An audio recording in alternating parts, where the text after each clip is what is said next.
Good morning, everybody. This is the first Cal-ISBOA Insurance Summit. There's a lot going on with insurance as everybody knows. Most of you have gone through your insurance renewals, and you know that there's rapid change and regulatory requirements in California. All of this is making it more and more important to understand the changing coverage. This was true before the COVID-19 pandemic hit us and has only been exacerbated by that. And these trends are going to continue to impact our schools and the way you handle risk management going forward. So today's webinar is the result of conversations I've been having with Daryl Milgram and Ron Wanglin over the course of the last year. And Ron and Daryl, representing Bolton and Company and Arthur J. Gallagher and Company, respectively, lead well-established education practices which combined represent more than several hundred schools within California. Ron and Daryl, along with their teams, have been a resource to our schools and to me, quite frankly, as we navigate these changes. Their depth and breadth of specialized knowledge of the insurance needs of our California independent schools are a fabulous resource. And together, Daryl and Ron, along with Trip Thomas and Jamie Gershon, are going to outline what you should anticipate in the coming year and the steps that you might consider taking to effectively prepare your school to address some of these challenges. Regardless of who your broker is, you need to be having conversation with them and your school leadership to plan for these changes and to understand how you're going to need to manage your school's risk. This is meant to be a high-level discussion of trends today. We could probably spend at least an hour delving into the details of each of these areas. We'll leave time for questions. We're going to leave ample time for questions, which you can submit in the chat section of our Zoom meeting. Andrea and I will monitor the chat. We're recording this session, so just be aware of that. And now I'm just going to do a very quick introduction of our speakers, and then we're going to dive right in. So this will be in order, in the order in which they will appear. Daryl Milgram is responsible for the development and oversight of the independent school and camp practice at Arthur J. Gallagher and Company. For more than 25 years, he's hosted annual risk management seminars for school business office leaders, bringing together top legal and risk management experts to discuss current topics impacting the schools. Daryl is a lifelong educator, having received his elementary and secondary education teaching credentials. He currently serves on the executive board of the California Collaboration for Youth and United Educators National Broker Advisory Council. Daryl has previously a board member of the American Camp Association and their national legislative liaison, and he's a past president of the California Camping State Advisory Council, a Markle President's Advisory Council, and IBA West Agents and Broker Legislative Council. He brings a wealth of knowledge. Ron Wanglin is the chairman of the board of Bolton and Company and oversees the company's education practice group. Ron's dedication to independent schools is lifelong. He is a trustee emeritus of the Buckley School and has served on the board of NBOA, as well as on the agency advisory councils for ACE, AIG, Berkshire Hathaway, Hartford, Royal, Sun Alliance, St. Paul Travelers, and United Educators Insurance Company, and is a frequent speaker on a variety of insurance topics ranging from risk management for educational schools to intellectual property insurance. Ron is a past director of the National Alliance Research Academy, a leading provider of education to the insurance industry, and Assurex Global, an exclusive network of the world's leading independent brokers. Trip Thomas manages and directs the independent school practice for Gallagher in the Western U.S. He's responsible for thought leadership, services innovation, client relationship development, and strategic insurance program design. Over the past 17 years, he has developed extensive understanding of business, legal, and insurance principles, which drive his straightforward approach to problem resolution. And last but certainly not least, Jamie Gershon is part of the education practice group leadership team at Bolton and carries the overall responsibility for insurance program design, risk management strategies, and service management for his clients. He handles all client meetings and presentations and oversees the insurance program and exposure analysis, and is responsible for providing insurance industry information updates and long-term strategic planning for nonprofits and schools' insurance and risk management programs. So take it away, Darrow. Thank you very much, Martha.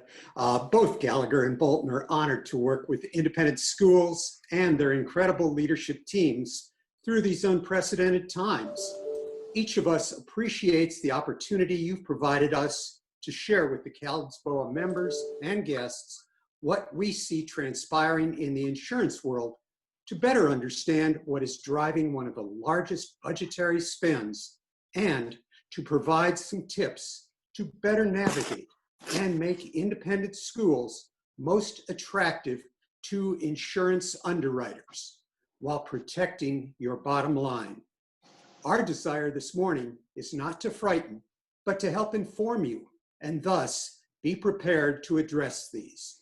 Following your comments, we'll have the opportunity to ask us questions, so please don't be bashful.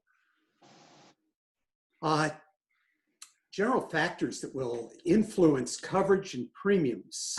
Since insurance is cyclical, we have soft markets where rates trend downwards, as we've seen over the past 7 years, now followed by hard markets where rates go up dramatically in sharp contrast to the soft market. The good news historically, a hard market is much shorter lived than the soft market. In the fourth quarter of 2019, we began to see signs of a major change upward in insurance rates, and in January alerted you that a hard market was here. All of that was before we had the coronavirus starting to spread across the country. Now there are compounding signs of disruption for schools. We see some carriers exiting this class of business, intentionally reducing limits or demanding rate increases such that we haven't seen in decades.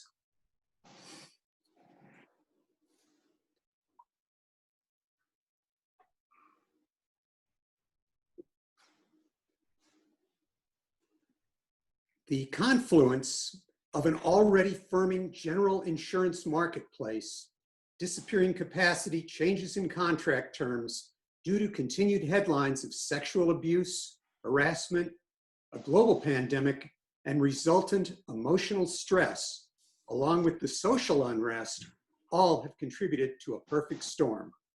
Managing this will require strategic planning, fiscal acuity, advocacy, data analytics, enterprise risk management, and long-term strategic attention by your boards. So let's look behind this and see what's driving this change and why it is adversely impacting schools in particular. COVID-19.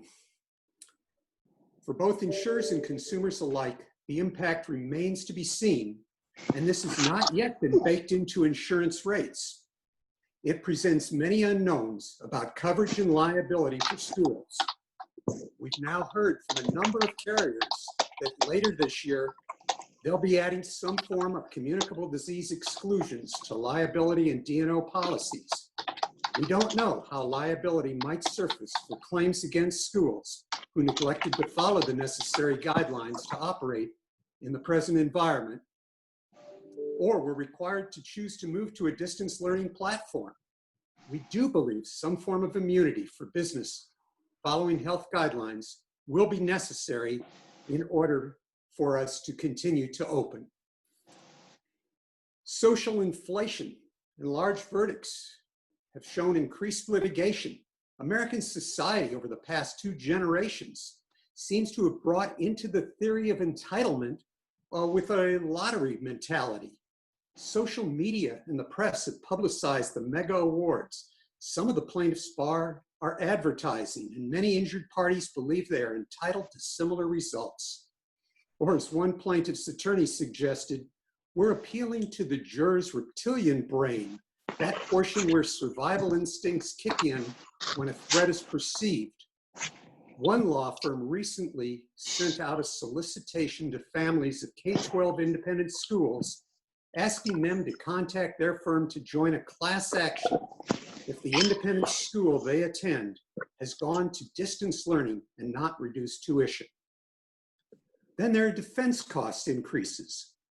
According to United Educators, defense costs have increased during the past 7 years from 44 to 50.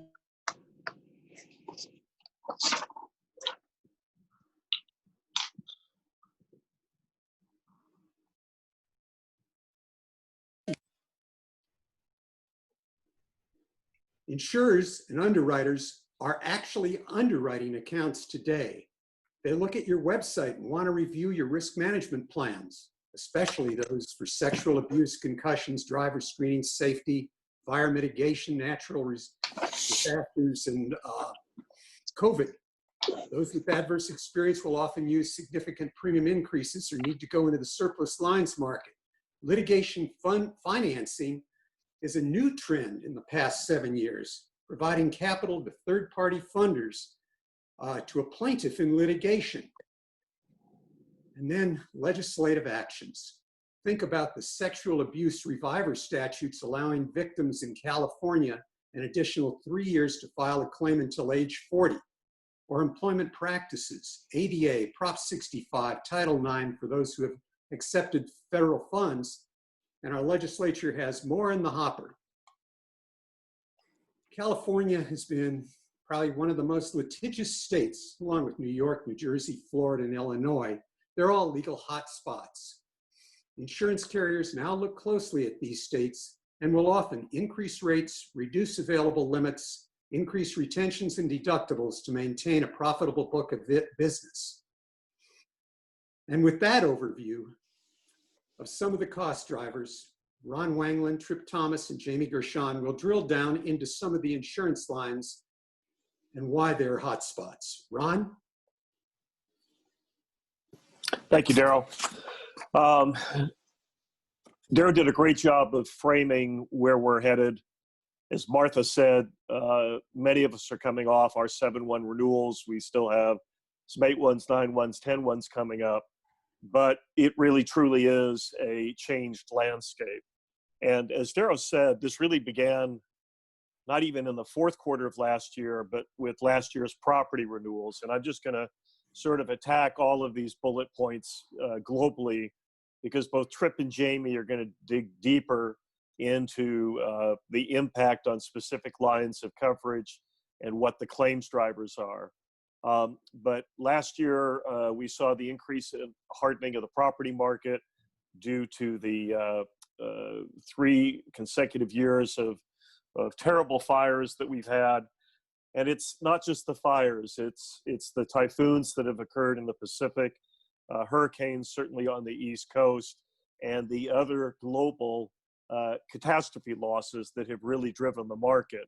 And unfortunately, California seems to be the epicenter. If you're a urban school located in the middle of the city, you're probably okay with a marginal impact on your property insurance. But if you are deep in the brush, we are seeing increases of up to 1,000%. So at least 10 times what schools were paying before. That is a new sea change. And as Darrow said, hard markets tend to run fewer in number of years than soft markets as capacity builds and the carriers re-enter. But right now, property is really a tough play. As Darrow mentioned, we had the issue of abuse and molestation, and it's both prospective and retrospective. Retrospective on the survivorship statutes, allowing claims to be filed from many years prior, but prospective, you have the Me Too movement, where the consumer or the public, I should say, is more willing to advance and discuss inappropriate behavior and seek redress for that. So we're dealing with both frequency and severity, prior claims and future claims. And as many of you know, that's impacting the general liability market, not quite as much on the primary level at the first million, but absolutely on the excess liability market. We're seeing a loss of capacity, and we're seeing a increase in pricing. And that's driven in large part because of the reinsurers. The reinsurers are not willing to take the risk they used to, providing excess liability at $1,000 to $1,500 a million because they're getting killed on it, especially on defense and some of these larger claims. To a lesser extent, on the D&O, employment, and educators professional, although unfortunately in California, employment law claims are continuing to run hot, and we're seeing insurers take a much more cautious perspective on that. The workers' comp market is firming up a little bit from where it has been after about 7 or 8 years of straight decline. So we're seeing some hardening, but not in the way we have in the other areas. And then in cyber, a lot of the very competitive terms and conditions and premium that were originally launched now are coming home to roost, where with blackbaud and cyber claims becoming much more frequent, we're seeing that the cyber market is definitely constricting, and Jamie will talk about that. And I guess the final thing I add is Darryl mentioned COVID-19 hit, and a lot of insurers had COVID or pandemic exclusions relating to 2002, 2004, the avian bird flu, that basically said, we don't want to touch that in the same way we don't want a nuclear event. And so many of the policies have had exclusions. As we ran into the renewal for July 1 and the thought of opening in the fall, many schools were worried about the potential consequence of not having any coverage for a negligent liability claim due to COVID-19. Some policies are silent, and we saw a migration where possible of many schools looking to change for a much higher premium if necessary to get no pandemic exclusion on their policy. No pandemic exclusion is not necessarily an affirmative position of coverage. We can't get carriers to take a response pending any type of lawsuit and understanding of the causes of actions. But in general, the perspective is better not to not have an exclusion than to have one. So that's kind of the overall framework of what's going on. I expect, and I think as we head into 2021, these issues will continue to be in play, and particularly we may continue to see a loss of capacity in the marketplace, which will really be challenging to fight to find coverage, whether it be liability and or property in particular. With that, I'm going to turn it over to Trip Thomas, who's going to really dive into what these drivers look like. Yeah, thanks, Ron. Appreciate it. And Martha, Andrea, thanks for having us to participate in this. So we're going to drill down now into what's going on specific to general liability coverage. And before we touch on the bullet points that are shown on this slide, I too want to address kind of the dynamic of COVID and how that's affected the general liability marketplace. I mean, first and foremost, COVID presents to the insurance industry a tremendous amount of uncertainty. And on the liability side, that is really going to manifest itself as these future third-party bodily injury claims alleging that they individual contracted COVID, maybe family members got sick, etc. And so this is just adding to the list of woes that we were already facing. So for schools, clearly the concerns surrounding COVID are, fear of resuming on-campus operations, on-campus learning, and students come in and contract COVID-19 and perhaps bring it home, and other family members or friends get sick, and it's determined that there's liability for someone becoming injured or worse. And so that's a major concern, and not only to our schools, but to the insurance companies that are providing the coverage. We also see some schools that are applying for waivers to resume on-campus learning, and there are a lot of considerations as to whether or not such an initiative puts a school more in the line of fire for potential COVID-19 related claims. And then, an often undiscussed but really important dynamic to all of this that could manifest itself as a liability claim are the underlying mental health issues that are snowballing as we spend time in isolation and quarantine. There's this tremendous stress on all of us, regardless of what we do. And we all have so much uncertainty about how things are going to progress. So certainly the mental health issues relative to this COVID-19 period are very real too. So these are all new liability exposures for our schools. And clearly more will be learned as we go.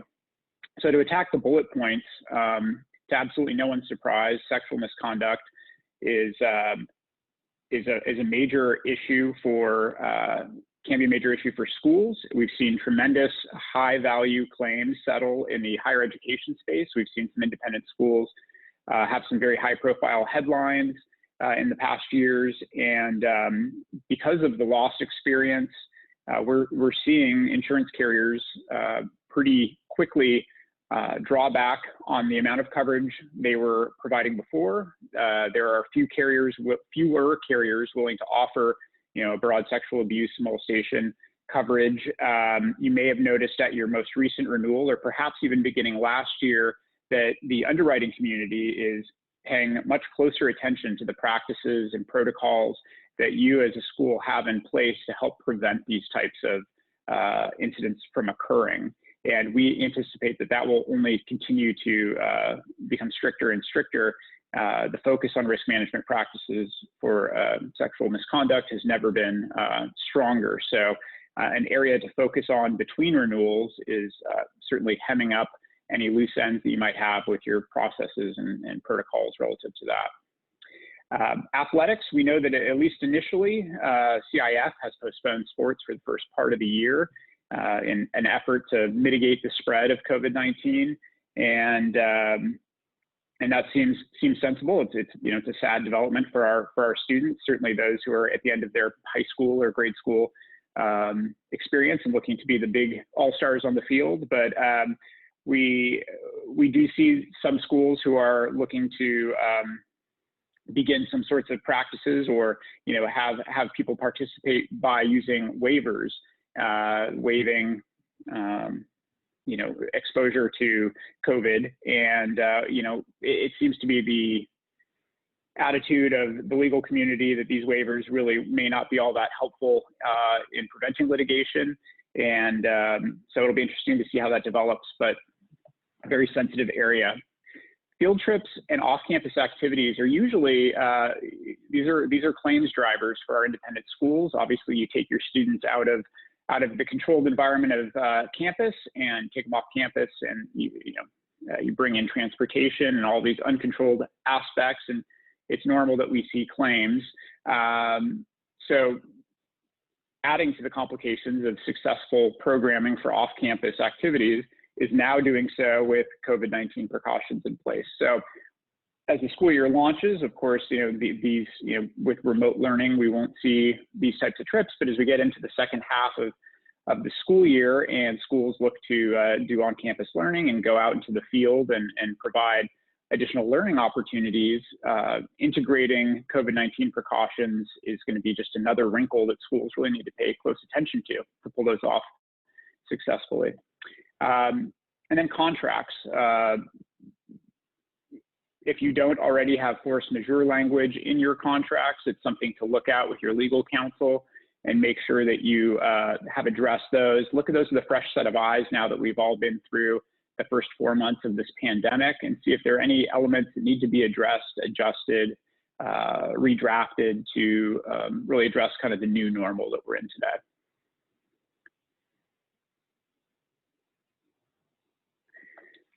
Moving on to excess and umbrella liability. So I saw an interesting data point yesterday as I was just reading up in preparation for today, and it showed a loss trend chart. A claim that settled for $10 million in 1999 today would be valued at $38.7 million. So we've seen an exponential growth in the value of settlements. Claims that routinely would be settled out and paid within your primary general liability policy or your auto policy are now regularly piercing into the umbrella layers. And this is a dynamic that, was not very common a few years ago. And now excess umbrella carriers are routinely being dragged into these claims. And to no one's surprise, the claims that most frequently pierce the umbrella are the abuse and molestation claims, traumatic brain injury, which could be from sports, could be from theater, could be from any number of activities, and then transportation. Transportation, car accidents, bus accidents can be, obviously very horrible from a bodily injury standpoint, and they can result in very large claims. So I'm going to talk specifically about something Ron referenced earlier, and it's the availability of sexual abuse, misconduct coverage over and above your primary general liability policy. So in years past, it was pretty common and not difficult to get coverage for sexual abuse and molestation all the way up through whatever excess limits your school purchases. And I think we all became quite used to that. And what we've seen in the past 2 years certainly is the higher layers of excess have stopped providing this abuse and molestation coverage. There are really only a couple of markets that will provide more than 10 million in excess limits. United Educators, for instance, can provide up to 25 million in limits. But in some cases, pricing for this coverage is nearly doubled. And so it presents kind of a existential crisis for schools. This is a major reputational and financial risk, and the cost to insure is going up steeply. So it's something to keep your eye on. We want to talk a little bit about excess liability in relation to what's going on with COVID. So if your institution was to resume on-campus learning and you were to have an outbreak of COVID, one dynamic to think about is that you would likely have, if someone were to get sick or worse, you'd likely have a general liability claim. Someone would bring a claim alleging bodily injury for their illness, but it would likely also generate a directors and officers claim. So, someone may come after the school for its decision to resume on campus, and so you may have a claim against both of those silos of insurance. It's important to understand how your excess liability works on top of that, those primary policies. More likely than not, your excess liability limit is shared between, it may be shared between the GL and the educator's legal liability. You may have separate towers of insurance. So it's just important to understand that if you have a claim that were to impact both your general liability and your D&O, how would that affect your excess liability limits? Would you have enough? Something to consider. And then Darrow referenced earlier class action litigation. So there's certainly a strong crop of plaintiffs' counsel out there who are soliciting classes to bring claims against schools for such things as, you're offering remote learning, but no tuition reduction. You're not returning to school. Contact us and we'll help you get your money back. So this is an area that, we're seeing gain a lot of traction in the higher education space. And we're seeing these plaintiffs' counsels reach out to our K-12 independent schools as well. So something to keep an eye out for and be aware of. We do anticipate that in the near term, the next year or so, capacity is going to continue to dwindle as these losses accrue. So pricing for excess liability went up steeply over the past 12 months. We anticipate it'll continue to go up as fewer players are entering, and the breadth of coverage seems to be declining. So it'll put more pressure on those carriers that are able to offer this full sexual abuse and molestation coverage.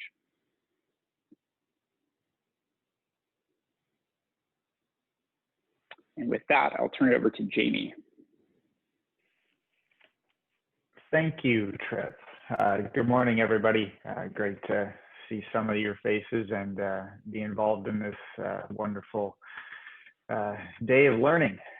So obviously, as Trip mentioned, we are running into now discussing some of the things that to be thinking about as we talk about our educators' legal liability. And this is obviously a very large coverage when discussing your trustees' liability, your directors and officers coverage, your failure to educate, professional liability, as well as employment practices when it comes to your human resources and protecting the school from such things as wrongful terminations, harassment, discrimination. So we'll dive into some of these here at a high level. We could spend a lot of time, as we could spend on almost all of our topics, going deep. But one of the things to think about, and Tripp mentioned it, is obviously our board actions. Talking to the board, having the board of trustees involved in a lot of the decisions, obviously, that are being made as we look to the fall or maybe even into the spring, depending on how things work out with the environment that we are in California. I know we saw it at Bolton. I know Arthur J. Gallagher saw it as well. Is we have many trustees that were heavily involved in discussions with our renewals and understanding and wanting information, which is an amazing thing to see and to have as part of the partnership here as we work through so many renewals in July. And with that, we were educating our boards on, well, their actions do come under scrutiny in several different areas. And some of the things to think about with your trustees' liability, your directors and officers coverage, is the negligent acts, errors, and omissions that can occur. And when these do occur, this is where the coverage lies to defend and indemnify the school, as well as its trustees and its directors and officers. So things can be thought of as, the failure to act or omission in overseeing or observing of protocols to put in place for a reopening. It could be the failure of inadequate protective measures. It could be the simple reason of, why did you open? You shouldn't have opened. There was an error and omission in doing so in the calculation. So what we are discussing here obviously is near and dear to many people's hearts when it talks about your trustees, but these are going to be claims that could very well arise and be defended underneath the insurance policies. As we move from sort of the board and the trustees' actions on a day-to-day basis or in making the strategic decisions for the school, we talk about employment practices liability. This was a trend that we've always seen in California. We've always seen a trend, unfortunately, of hot litigation for wrongful termination, sexual harassment, discrimination allegations that the employees are making against the school. We've seen this for a number of years. The trend has always been that the litigation costs are increasing, that the burden of proof obviously is harder and harder to defend as far as a school goes. And we just, frankly, our duty of care of a school to our employees is increasing every single year. So we've seen things like deductibles increasing or retentions increasing as claims have increased. Bring about COVID-19 and our distance learning, if you will, environment that we are in. Our employees are working from home. We have many employees that may want to come back, may not want to come back. There's a whole host of employment discussion and employment law here that comes into play. And I know you've seen many webinars on that through the course of the summer, and there'll be a few more coming up. But an area to keep particular attention to and a close eye on here is that this is not going to stop. We believe that there will continue to be pressure on the employment practices arena and claims that are coming out of us returning to work or not returning to work in some cases. And we need to make sure that we are prepared for those. So making sure that we are running things by our legal counsel, we are making sure that we are having best practices when it comes to our risk management procedures as far as the HR departments go in our schools. Discrimination claims are also part of obviously the educator's legal liability arena. Claims from national origin, gender, age, these will continue to move forward. We saw them in the Me Too movement. We are continuing to see them as we talk about pronouns and different very enlightened and great ways to express who we are in today's society. But they will also come into complications as we get into a legal environment from a standpoint of potential discrimination claims. So what can we do? How do we deal with this environment? Well, we do what we've always done. We're proactive, right? We're working with our employment counsel. We're making sure that we are have the most updated policy and procedures, and we expect that as we're doing everything that we can do, that we'll have a good defensible position. Doesn't mean that we won't have to pay defense costs. So those are just a few of the things that we're seeing on the employment side and from an educator's legal liability standpoint. Daryl mentioned it a little bit. I think Ron may have mentioned it as well. For those who may have taken any of the PPE or the federal financial assistance, it could very well open the door to Title IX. Won't go into that in great detail here, but obviously this was the Education Act of 1972, and it's a federal law.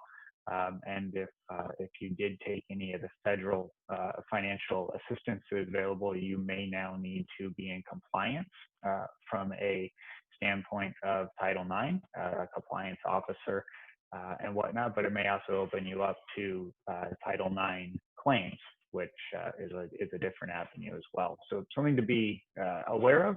Talk to your broker partner about, talk to your counsel about, but something to think about as we're moving through that piece of it. Tripp mentioned it. It's unfortunate, but it's a byproduct of what we're dealing with in society today, and us as families. I know my own family. I have a 5-year-old son. I'm dealing with his mental state of trying to figure out what kindergarten is going to look like, in the fall. I can only do so much, but he's worried. He wants to go be with his friends. So counseling comes into play here with our schools.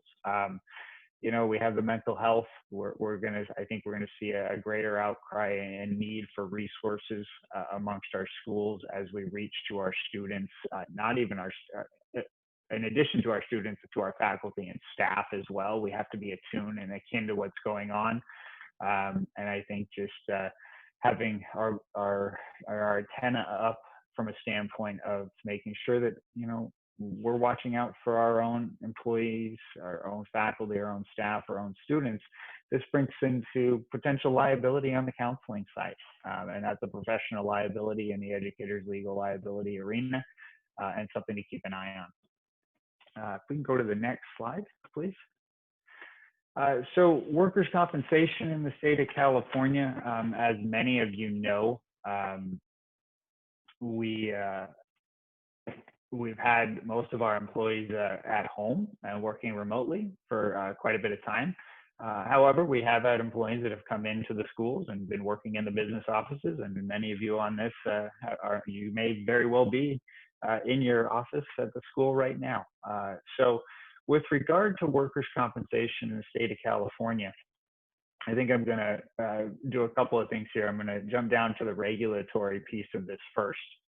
One of the things to think about here is that back when Governor Newsom signed his presumption into law, it went into law from March 19th to July 5th, and then there was about a 14-day window at the end of that till about July 19th because of the way that some of the law was written. But essentially, that has now expired. That presumption was saying that if you are working outside of your house and you are in your non-home environment, that a workers' compensation claim was going to effectively be picked up under workers' compensation. It was just a very streamlined approach to it. But that presumption has now come and gone. And now we have additional legislation going on in the state of California to see what this landscape will look like in the fall or even right now. So it is to be continued and a continued discussion, but it does not mean that claims are not going to be filed. It does not mean that, you know, if they do come up, we don't have to go through our steps to report the claims to our insurance companies. It just means that there was no presumption anymore from our Governor Newsom that is in effect, but there will be more coming. There is also a temporary reclassification, which is going to be a benefit. This temporary reclassification essentially said that if you had work from home environment for your faculty and staff, that they would be reclassified to the clerical for the period of the stay-at-home order and 60 days after that. So what happens there is many of our teachers are classified as 8868. We may, and those can now be classified essentially as 8810. Something to think about, talk to, you know, your broker partner, your risk management partner. Audits are coming up for workers' compensation right about now. But for many of you that ended your policy term July 1st and started a new one, so you will see your audits. If you aren't bringing it up, you know, make sure that the auditors are paying attention to it. Many of the auditors have directive already to pay attention to it. You may have seen information come out from different insurance companies about it, but a lot of those reclassifications can be classified to a lesser exposure class code for a lower rate for a period of time, which will be helpful. The additional piece here that was regulatory that went into place in California is the experience modifications. All COVID-19 claims with a date of injury from 12/1 of 19 will be excluded from the XMOD calculations. So this is beneficial. So if there were any COVID claims going back until the end of last year, they would be removed from the experience modification and not count against you, which is a huge plus. So those are some of the regulatory things that are going on. If you have questions about, you know, what steps to take should an employee become or feel that they need to be compensated and feel like it is a workers' compensation claim that they did contract COVID out of the course of their employment, do talk to your risk management and broker partners on how to file those claims and when to file them and how to move forward with those. It is definitely necessary to do so. We just want to make sure that you're thinking about having a good close eye on those types of claims, because there's going to be a lot of investigation and a lot of information that is needed as they progress. So what does this mean from a standpoint of, you know, best practices or policy procedure that we need to put in place? Well, obviously our IIPPs when it comes to workers' compensation in the state of California, under Title 8 of the code, we must provide training and instruction when a new hazard is present, or when we have a new previously unrecognizable hazard. And that hazard that they may be discussing here is COVID. So there are things to do, things to think about in updating your IIPP and do training for your faculty and staff that many of you are going to do anyway on how to prevent and how to try not to spread COVID-19 or this new hazard that is coming into our workplace. Obviously, your broker partner can help you with this and talk you through it as well, but there is training. This is an event. This is something that is a sea change where you need to do some updating of policy and procedure. Think about things like updating the IIPP for a pandemic plan, if you will, the infectious disease plan that can be inserted in there. So those are some of the things that we're seeing and we need to be thinking about.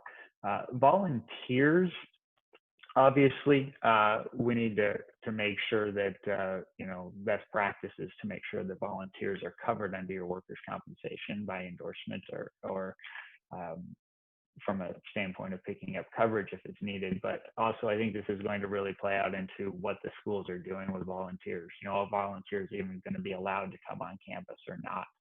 and keeping things consistent throughout this pandemic and as we fight and deal with it. There is a resource that I will add at the bottom here, which is Cal-ISBOA, a great resource here for schools. If you go onto the Cal-ISBOA website, and I don't have the link on here, I apologize, but there is an industry guide for schools and school-based programs that was released July 5th, and I think that they've even updated it since, but it is a great guide on sort of preventative measures within schools. So with that, I will pass it back to Trip.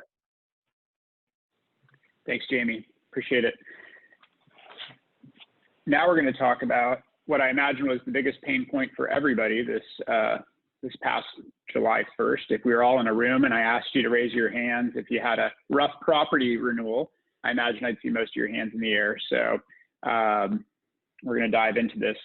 It looks like on average, across multiple sectors, the average property renewal at 7-1, and this goes well beyond independent schools or education, but the average risk took a 20% increase overall on their property. And we know that some of our beautiful independent schools that are in lovely environments with beautiful natural surroundings, all of those upsides to your location, have proved difficult as you go through property renewals right now because of the tremendous concern over brush fire or wildfire and losses there. So we're going to talk through these one by one, but in general, probably not a surprise to anybody, there's been rapid hardening of the market. By hardening, we mean the pricing has gone up, terms have become more restrictive, the number of carriers participating in providing capacity has decreased, and it's created a really challenging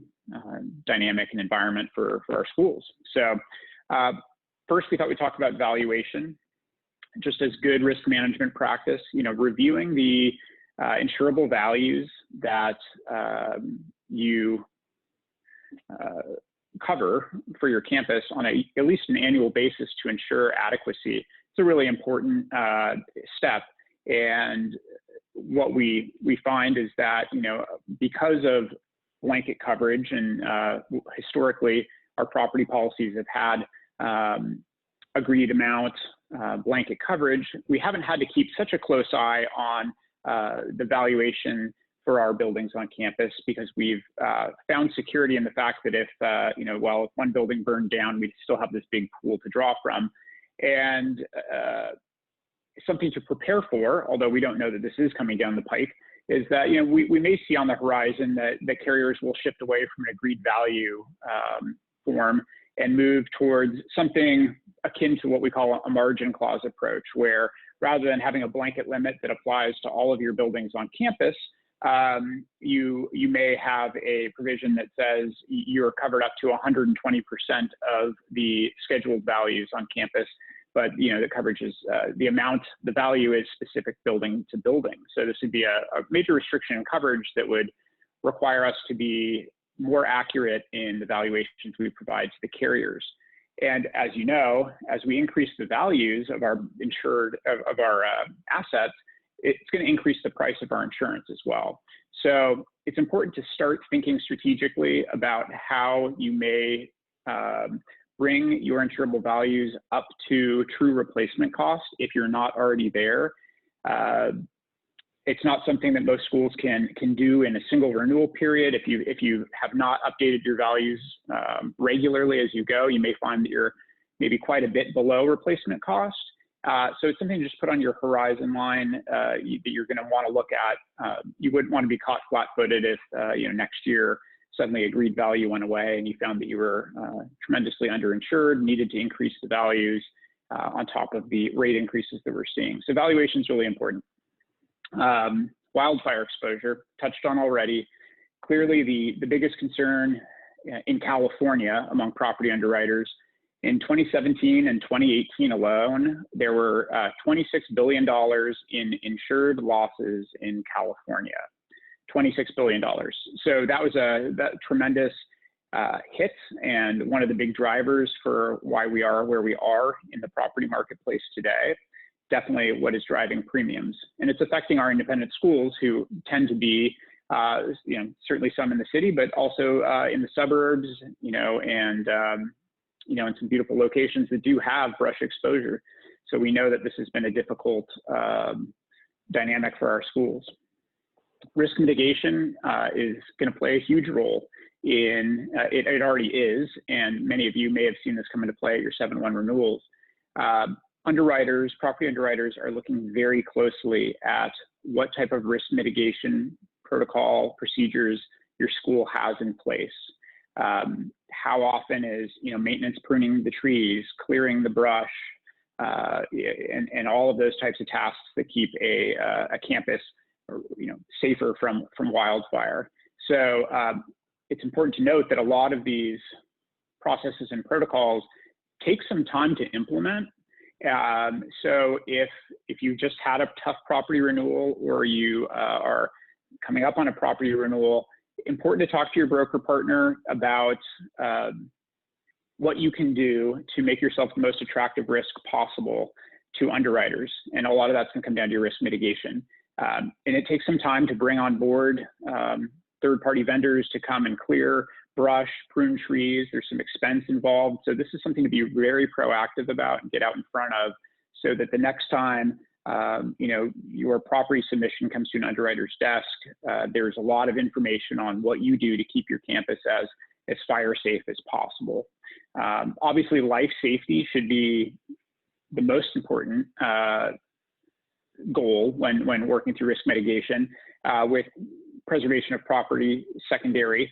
But there's quite a bit that can be done on both ends to, not just make your property renewal an easier and less expensive process, but really to preserve the institution and ensure that you guys can go forward in delivering your school's mission. And then we wanted to talk about what's going on in what we call the CAT market, the catastrophic market. This is the portion of the insurance marketplace that insures for catastrophic perils like earthquake, flood, named windstorms, and the like.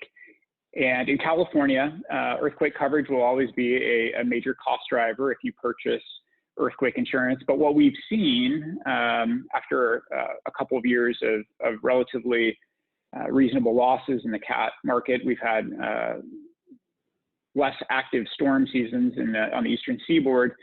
We saw at 7-1 most earthquake renewals were less than 10% up from where they were the year before. So it has remained fairly stable, but it's worth noting that, in this year alone, we've seen a number of small quakes in the Ridgecrest area. There's definitely some seismic activity that's happening. So the earthquake and the CAT market is always one major event away from going to an incredibly hard market. So while it is fairly healthy right now, that's prone to change if there is an event. And we know that the named windstorm season is off to an early start with what's going on out near Hawaii and down in the South Atlantic or the Gulf Coast. Flood, however, continues to be pretty reasonably priced. And we imagine that will stay that way unless you're in a high hazard zone. But by and large, there's plenty of capacity in the CAT market. And with that, I think I hand it back to Jamie. Yes, thanks, Trip. Okay, so let's talk a little bit on the next slide here about cyber liability, cyber insurance. So without dwelling on it, we'll get to Blackwater in a second. But the first thing to really think about here is that there was a law that went into effect January 1st, and it's enforceable on July 1st, and that is known as the CCPA. Is the California Consumer Privacy Act. I'll let you read all about it. I'm not going to go into it in detail, but first of all, the CCPA does not apply to nonprofits. So that's a good thing. But where it does come in is something to be thinking about is that all schools, however, in our minds, have an interest in the CCPA because almost certainly your technology providers will be subject to the CCPA, and school information system providers, learning management system providers, many companies that collect students, staff, parent, alumni, donor information, potentially subject to the CCPA. There was an article I saw a couple days ago about Walmart in potential violation already of the CCPA, and it just went into effect on July 1st.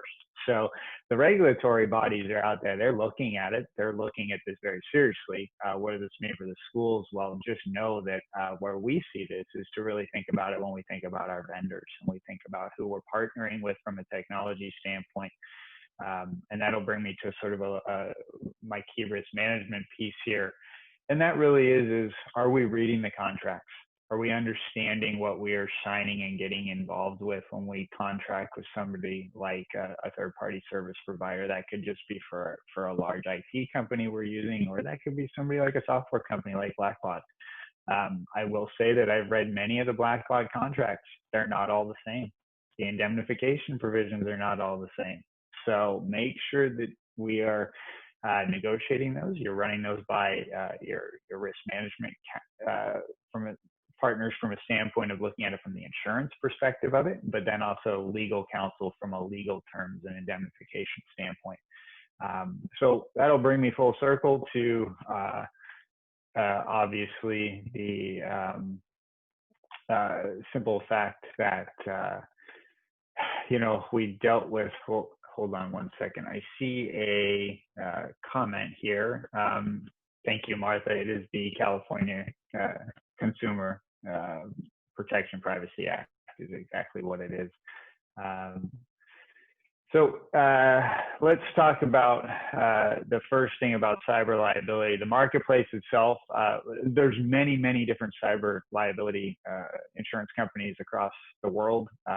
It has become a standard for independent schools from a standpoint of providing coverage.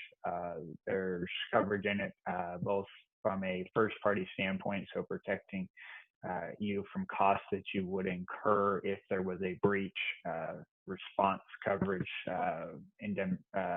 investigation coverage, that kind of stuff, business interruption.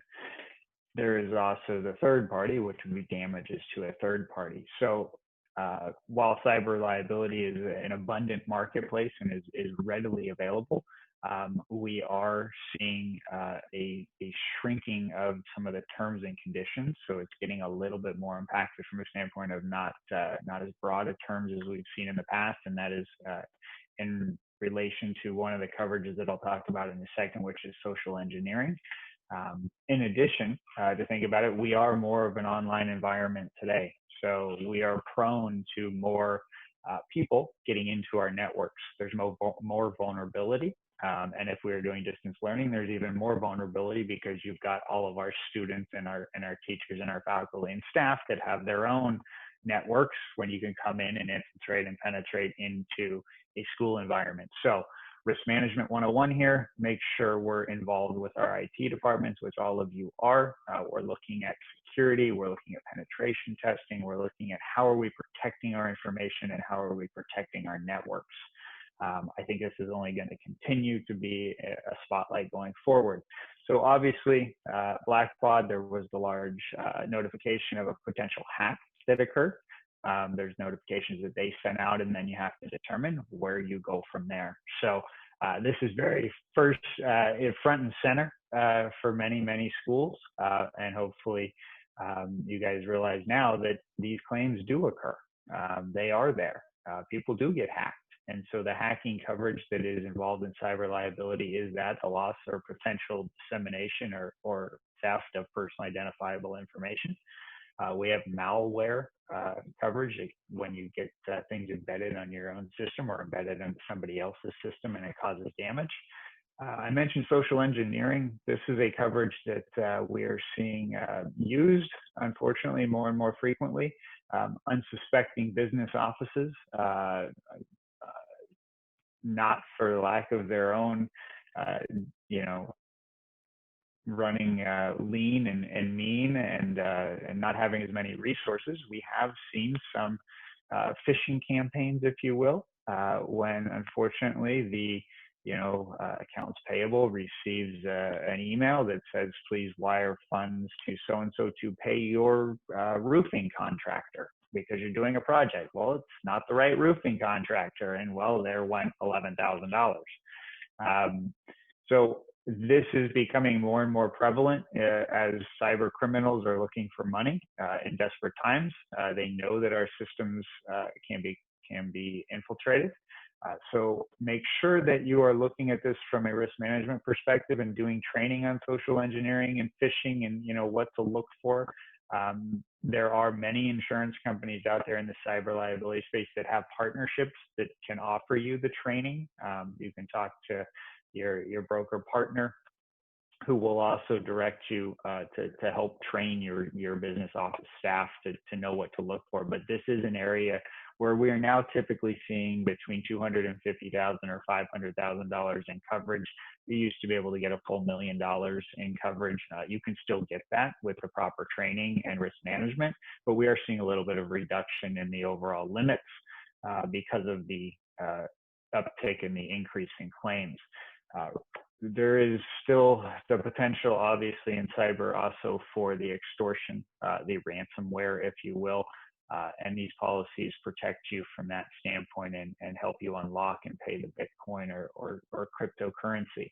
So overall, cyber, it's a very important coverage. We are seeing limits increase. So where everybody used to sort of get into the marketplace at $1 million in coverage, we're seeing 2 million, 3 million, 5 million purchase because we are just in a different dynamic time, and we are going to continue to see, I think, our online presence and our cyber risk increase as we go forward. There is business interruption coverage tied to and built into cyber liability policies. There is a deductible usually of a number of days in there. But as you look and explore your cyber liability options, just make sure that you are talking to your risk management, your broker professional, and going through all the different coverages and what it means to you as a school. But by all means, make sure you're focused on buttoning down the hatches when it comes to IT, and there is focus there.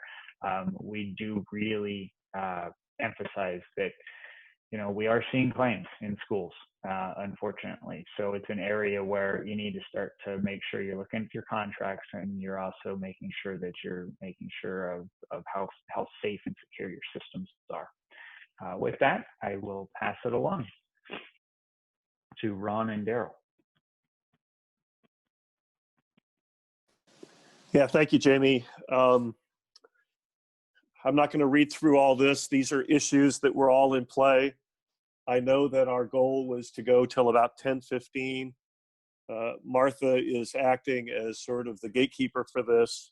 And I guess I'd like to throw it out there for at least the last 10 minutes about questions related to anything on here or anything that we've discussed. It's just going to be a very complicated environment. Nothing that we need in today's world that we're already dealing with so many issues. I am not optimistic about the viability of opening school. I would say for this year, we've seen a lot of educational institutions already move to 2021 as far as their target date. And I think schools will be hard pressed to argue that we're safer than anybody else, so we're going to open. Obviously, that's a school by school choice, but I think there's a lot of external pressure, particularly more so with the spiking, to keep our communities safe. So with that, I'm going to turn it back over to Martha.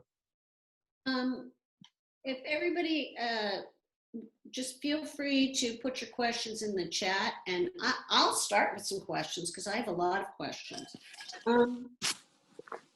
I know this is a really big topic, but I know it's a topic that a lot of schools are paying a great deal of attention to as far as applying for a waiver to reopen in a county that is still on the watch list, if you will. So from an insurance standpoint, and applying for a waiver, how would that be looked upon from an insurance standpoint, from a liability issue? So, saying that, again, you kind of touched on that, saying we're more ready than anybody else to reopen. I think you'd want to be very careful and cautious and consult with your legal counsel as well before making any type of determination to reopen. I think a lot of it will also depend on the grade levels that you're serving as to what might be more or less acceptable. But from an insurance perspective, it's going to be critical to review not only your general liability policies, but your directors, officers, and employment practices policies to see if there may be certain exclusions already on there for communicable disease or for virus. Several carriers have had them on there for a couple of years. Many of the others we anticipate will be adding them at their next renewals. Yeah, and I would just add to that, the waiver question is very broad, and the issues are, when can we invoke a waiver? Clearly, you cannot invoke a waiver for employees. That's against law for workers' comp. They have the right to file statutory workers' comp claims, so they cannot waive COVID-related illnesses or claims for that. With respect to school, if you're operating and you're going to do a field trip, you would do waivers as you've always done them. Now, you may augment them by putting COVID-19 language in that waiver, but it would be consistent to follow best practices. And finally, the issue, and Darrow touched on this, is if you are thinking about a waiver for families returning to school, whether it be this fall or next year, it's a real challenge to know that the optics of that work very well, that they'll be enforceable, and that the school would truly be protected by a broad waiver saying, if you come back to school and get COVID-19, we're not responsible. So many schools so far are not embracing the school-wide waiver, although it is highly discussed, and particularly with respect to how it would integrate with the general liability coverage, especially if the GL has a exclusion on it. So how can you open school if you're excluded from liability related to COVID-19? It's just a real challenge. I will tell you it didn't come up, but they are talking, just as we have TRIA, which is the Terrorism Risk Insurance Act that came out of 9/11. There is proposed legislation at the federal level for PRIA, the Pandemic Risk Insurance Act, that down the road would provide, in the event of a defined pandemic, some type of relief for that exposure, probably to be administered by the frontline insurance companies, but with a federal backstop. So I know a lot of schools have been saying, isn't the government going to do something? We don't see it at the state level for sure, because they don't think they can take the exposure, but there is federal discussion. And right now, as you know, nothing is getting through Congress with any speed or agreement.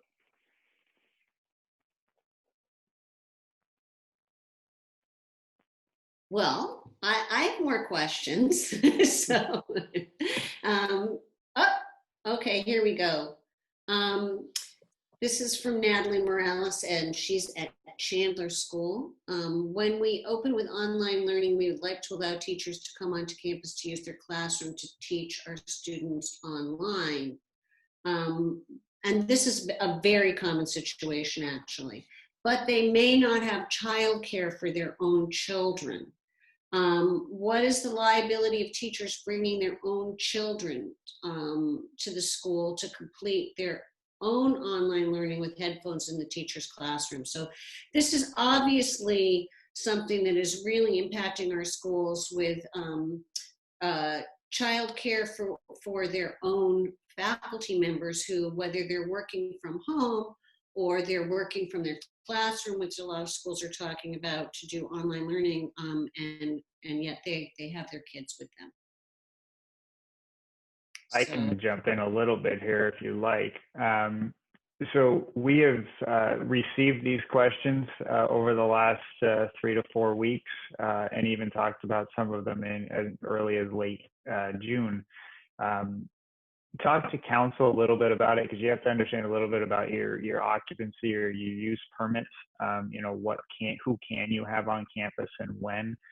Obviously, there's county and city regulations that come into play too, based on the state of kind of the hot list or the pandemic on where we are. But if we talk about it purely from an insurance company perspective, I can speak for some of our clients who have reached out to us saying that they want to do this. They've talked to their counsel on it, that they can have sort of it's not really an emergency childcare, but it doesn't fall into the childcare licensing piece of it. They are allowed to have other kids on campus when their parents are there, when their guardians are there. It allows for it. We have reached out, we have talked to our insurance companies for these particular schools, and they have said, well, please tell me what the average daily attendance will be, if it will be 5, if it will be 10, and they're actually rating for it. So they're attaching a little bit of premium to that new exposure that is potentially going to be on campus. But it's done with communication and risk management, both from the legal perspective and then disclosure to the insurance companies on what's going on.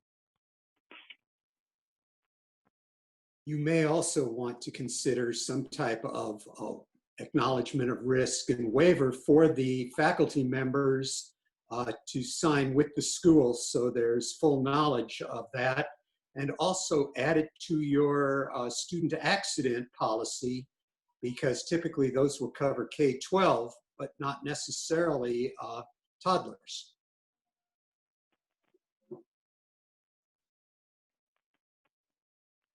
Okay, so I had another question. When you were talking about ELL, you mentioned counselors specifically. One position that we're seeing schools add a lot this year are nurses. And so I'm wondering what impact adding a nurse may have, both positive and negative. I mean, or detrimental, costly, I guess. So is there an impact to having a nurse on campus? There's not an impact to having a nurse on campus. Obviously, the majority of the insurance programs that are out there from an insurance perspective for schools, Hanover, Hartford, Philadelphia, United Educators, they all contemplate the nurse position from a professional standpoint. It is done various different ways, but there is sort of what's known as an incidental professional liability coverage in some of the insurance policies that spells out for nurses or medical attention, if you will. I think some of the things that are getting really interesting, that we are seeing some outsourced offerings for nursing, or a sort of a chief pandemic officer, if you will. Mm-hmm. One of our, a partner we all know and love, Jaffe, Chris Jaffe and his company, they are doing this as sort of that third party that's coming in to kind of oversee and manage that nurse, that medical officer arena.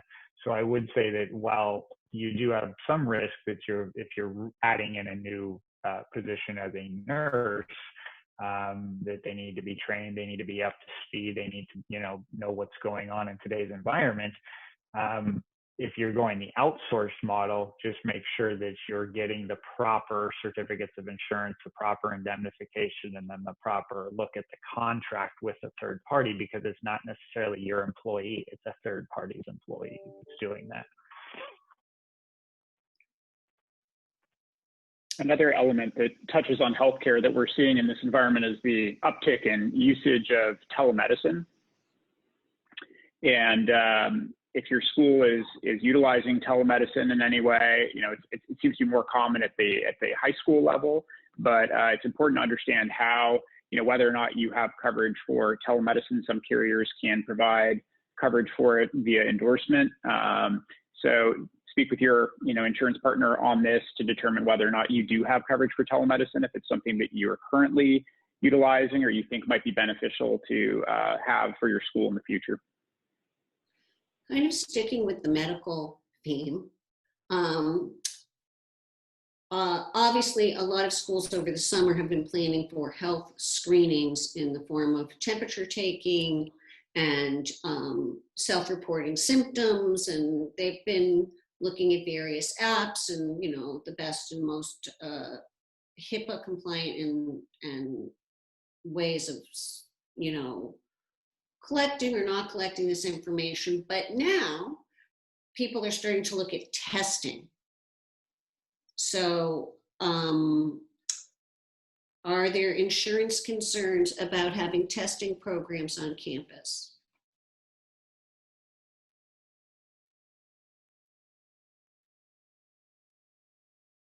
Well, first of all, I think you have to look at this from a legal perspective, which we can't answer here. You know, I mean, that's obviously, I think I've heard Michael Blatcher talk about, you know, the issues around testing and are the tests accurate? Are they false positives? You know, how does that all play out?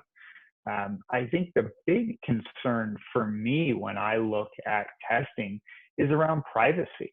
It's around the information. It's around, you know, what you have to or will report to the county health from that standpoint if there is a positive.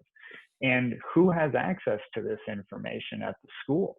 Is it, you know, a nurse or a chief, health officer or medical officer? And then where does it go from there? And who knows what? I mean, I think that, you know, you've got some privacy issues here to think about when you talk about testing and the actual results and who needs to know and who gets that information. Because then obviously if there is a positive test, right, then you have to go into your protocol of what you do as a school if there is a positive test, which Right. means that the waterfall effect happens, that people are going to know, but was there a positive test or was it Jimmy or was it Sally? You know, how does this all shake out? So, you know, from an insurance perspective, I think, you know, one, I think it's more of a legal discussion first and foremost. And then second of all, you've got privacy concerns that come into play, definitely from that standpoint.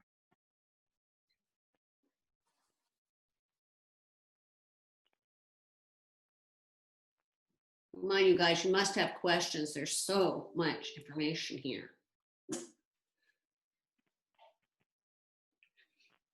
I have another question. I know you're shocked by that. Shocked by that.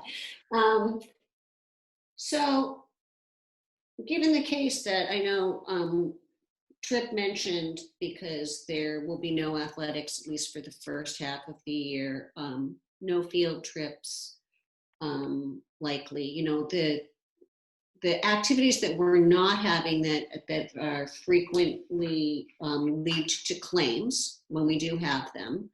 I know this spring, many of us got checks back because we weren't using our cars, right? So if you're not having these activities on campus, are you going to get a rebate?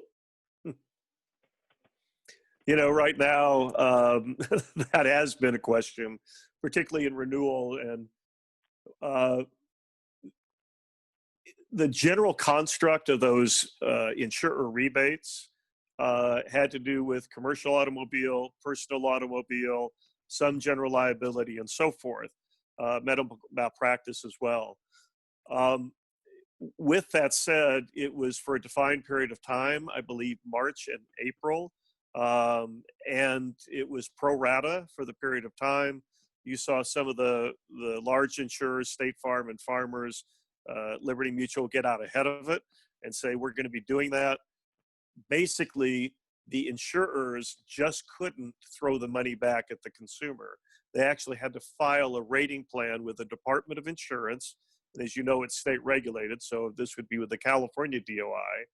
Specifying how they were going to calculate the rebates, and gave them up to 4 months, which would be past the 7/1 renewal term for most schools, for the rebates to be issued, and they had to be approved by the state of California. So some have started issuing those refunds, if you want to call them that. Others are still waiting for their rating plan to be approved and to do it. The disappointing part is people are thinking, well, I should get a 40% reduction off my automobile insurance because I'm not using my cars. Clearly, you should get some type of relief. but it's not going to be anywhere near 40% that you would expect to get. Each insurer is different in terms of where they are in the process, and they'll drive it automatically. We are tracking that. I know that Darrow and Tripp and Gallagher is. We are as well. And depending upon when the insurer releases the notification for the refunds, then we'll reach out to the schools and make sure that they're expecting them. Ultimately, it comes through us often because we're placing the policies, so we'll be the first to know. But if they are direct billed, then it comes from the insurer. And Darrow, Tripp, or Jamie, I don't know if you have anything else to add on that.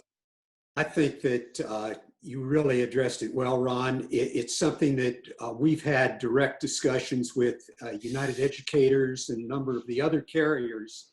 And at this point, they're not in a position to, as a carrier, address it for general liability and those areas outside of what the insurance commissioner or the legislatures have ordered. United Educators in particular has stated that they will be open, since they are a member-owned insurance program, that if there are significant growth in their reserves and whatnot because of the reduction in exposure, that will be returned through dividends and whatnot to their members. But that's all on a to-be-seen basis and very forward-looking before we'll know anything in that realm. Okay. We do have a question. So I think we've touched on this a little bit, but not as directly as. So are we seeing carriers specifically include COVID exclusion on renewals where there was no exclusion before? On new policies going forward, we would expect, some have said 60 to 80% of the insurance carriers will be adding new exclusions. In California, if they're an admitted carrier with the Department of Insurance, they have to provide their insureds at least 60 days advance notice of these types of changes. So you will get warning, but we're telling you now, expect to see these on general liability and directors, officers, employment practices, and other policies. We've already seen it in travel insurance, where you could buy it and it would cover anything. Well, no longer. Same with special event liability. You're going to host a conference or something. Well, good luck trying to find a carrier willing to provide coverage if it's canceled due to COVID. Yeah, and Martha, to that question, I mentioned it earlier, the driver, number one, the carriers are all over the map. So you absolutely need to look at it case by case. But ultimately, the driver may be the reinsurers. And if the reinsurers, when the treaties come up, mandate that they're going to put on a COVID-19 exclusion or a pandemic exclusion where there was none before, the primary carrier is not going to be able to take all that liability first dollar. So they're going to simply incorporate, almost on a pass-through basis, whatever the reinsurance market is driving. And there's going to be less capacity and greater fear for that exposure, especially because COVID-19 doesn't appear to be abating, and some are speculating that we'll be into 2023 before really there's a long-term outcome to it. So I think there's a lot of concern about what risk they're willing to accept, particularly for the next 2 to 3 years. Yeah, and hopefully beyond that. Go ahead, Jamie. No, go ahead, Tripp. I was just going to offer that, hopefully as we get a little distance between us and current events, what we'll see is these broad communicable disease exclusions be pared back so that they are more specific to, a pandemic exclusion, so that we're still getting important coverage that we need for other communicable diseases that aren't as catastrophic, but that still happen, that can still arise, claims. Measles, chickenpox, these are communicable diseases, norovirus, et cetera. So right now we're seeing kind of a a whiplash response to the pandemic and an application of full pressure in the form of exclusion. Hopefully, as we get a little distance, like I said, we'll loosen up, we'll get a little more granular in how we exclude that which they're intending to and give back some of the coverage that our schools really need. Absolutely. That's what I was going to say. Thank you, Trip, for throwing that in there. I think that will definitely transpire. But I also think that this really sheds the light on, that our insurance companies on July 1st, there was a discussion around this. I mean, this was a huge topic that we went, I know Bolton, I know Arthur J. Gallagher. I mean, we went to bat. I mean, we were saying you can't put these exclusions on now. I mean, with the unknown uncertainty that's there, just from a moral standpoint, this is a livelihood for the schools. And, for the most part, they were very receptive. Now, they were receptive sometimes to a caveat that said, well, make sure that the school is doing what they need to do from an infectious disease pandemic plan, implementation, disclosure to parents and faculty and staff. I mean, so it was sort of this give and take. And I think that that's what we're going to continue to see. I mean, if anything tells us that risk management is at the forefront of, insurance and going forward, it's these pandemics, it's these catastrophic types of events that happen, because what happens is the insurance companies come back and say, well, you need to prove to us that you can do X, Y, or Z, or how are you going to put this in place to protect us? And I think that's going to continue. And, there will be change. That's inevitable. I think that, we will start to see it, as Ron mentioned, is when those reinsurance treaties really come into play in January 1st and February 1st. Because if they start to mandate it, then we're just going to have to be at the mercy of, unfortunately, some of these insurance companies, because they will have absolutely no coverage for it in their insurance programs. Yeah, and to piggyback on that real quickly, on the workers' comp side, the rating filings were starting to occur in March, April, and May for July 1. And a lot of the insurers were very, very concerned about their ability to rate for potential COVID-19 illness related to employment. And so while we were seeing a little bit of hardening to the market, we had to really fight to sort of manage expectations on the carrier side for a worst case scenario in terms of increased workers' comp claims activity. Unfortunately, it's still TBD. Most, if not all, very few are on campus, so they're working from home. But the concern is, if they come back to school, what is that going to look like? And even at home, they're almost at risk for a 24-hour exposure, right? When were they working? At what point? If they catch it, was it in the course and scope of employment? So on the work comp side, it's not clear how that's going to evolve. And the carriers are very concerned to what that, in a worst case scenario, could look like going forward. Okay, well, I just have one more topic, and it's kind of a broad topic, and but it's been touched on a little bit, and it's not something that we've talked a lot about. It's reputational risk. So in speaking with your clients, what are the greatest areas of reputational risk that you would anticipate this, I would say related to COVID? Let's limit it to COVID, because that's not big enough. Clearly, it's the potential reopening of school, a pandemic outbreak occurring, and a run on the bank happening where one classroom gets sick and everybody says, I'm not coming back to school. And then there would be doubt about the efficacy of the protocols, as Tripp had mentioned, that were put in place to ensure the safeguard of the community. They are talking about having students only. Some faculty, I believe a recent study that I think came out nationally, that 50% of all faculty don't want to come back to campus, either because they have their own families and the risk of doing that. So I think the biggest reputational risk associated with it would be the reopening of school and not having it prove out to be a safe environment in the long term. That's a great fear, irrespective of what the liability protection might be.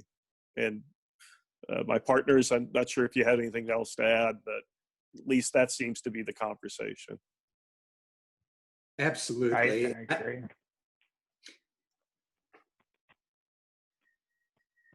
So, again, we all have to make sure that we keep up with the most recent guidance, the strictest guidance. It's a moving target at all times, which I know has made it so challenging for our schools and, our business officers. And we've gone over the hour-and-a-half mark. But I encourage everybody who's on the call that if you have specific areas that you would like us to address with ongoing professional development, just let me or Andrea know. We will be posting the recording to the website, and we will include the just the outlines, the PowerPoint, which will kind of give it a broad brush, and contact information for all of our presenters, who we thank so much, because we could probably have gone on for the entire day. I was taking notes during this. I still have a lot of questions, but I'll stop.